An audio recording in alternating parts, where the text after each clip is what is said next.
Welcome back! Everyone out there has their own personal work history. We all started somewhere, whether part-time or full-time. What matters for your resume is how you present the work you've done. In this video, we'll hone in on work history and how you can translate yours effectively for your data analyst resume. If you don't have a specific section for work history in your resume, that's okay. You can use the same basic ideas to adjust your skills and qualifications section. The good news is that you already have a lot of the skills that recruiters and hiring agents look for when they hire data analysts. You've probably used lots of them in previous jobs. We call these transferable skills. Transferable skills are skills and qualities that can transfer from one job or industry to another. So think about all the positions you've held: associate, owner, team member, manager, and how they might be used as a data analyst. Let's start with the big one that we talked about before: communication.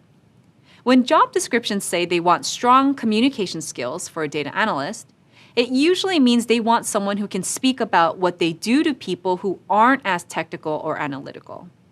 If someone who's not familiar with data analytics can understand what you're talking about when you try to explain it to them, your communication skills are usually good to go. You've probably had to communicate in other jobs you've had, whether with employees, customers or clients, team members, or managers. You might have had to give presentations too, whether formal or informal. In your work history section, you can highlight how your effective communication skills have helped you.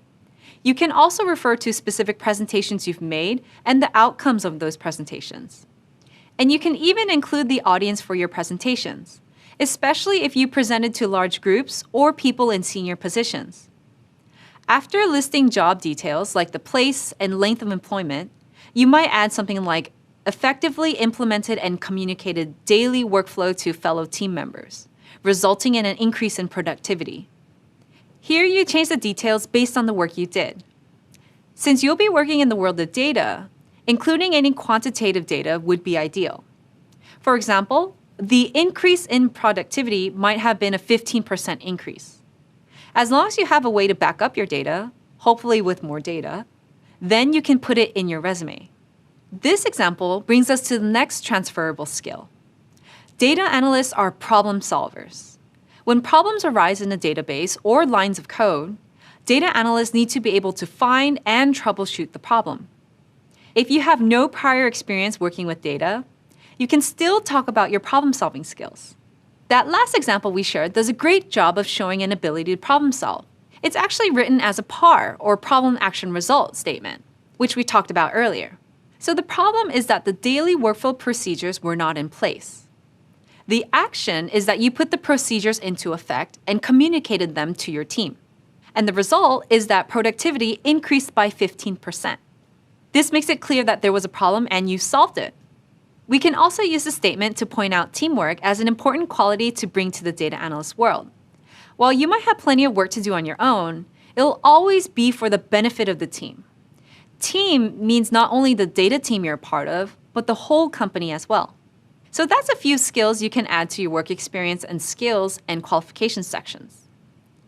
All of these are known as soft skills. Soft skills are non-technical traits and behaviors that relate to how you work. Being detail-oriented and demonstrating perseverance are two more examples of soft skills that anyone hiring a data analyst will look for. Companies want to know that you will do your analysis carefully and to completion, no matter what setbacks you might face along the way. If you worked at a retail job, you can talk about how your attention to detail helped you find discrepancy while handling a high volume of money. And you could add how you continue to practice customer service at a high level, despite a high turnover rate at the management level. These are just some examples to think about and apply to your work details. Take a moment and think back to your last job, or maybe it's your current job. What soft skills do you use to find success? Are you starting to understand how those are transferable to the world of data analytics? Using PAR statements and focusing on your transferable soft skills can really add to the power of your resume. So now you can keep powering on to the next step to continue learning about the data analytics field and your future job in it. See you in the next video.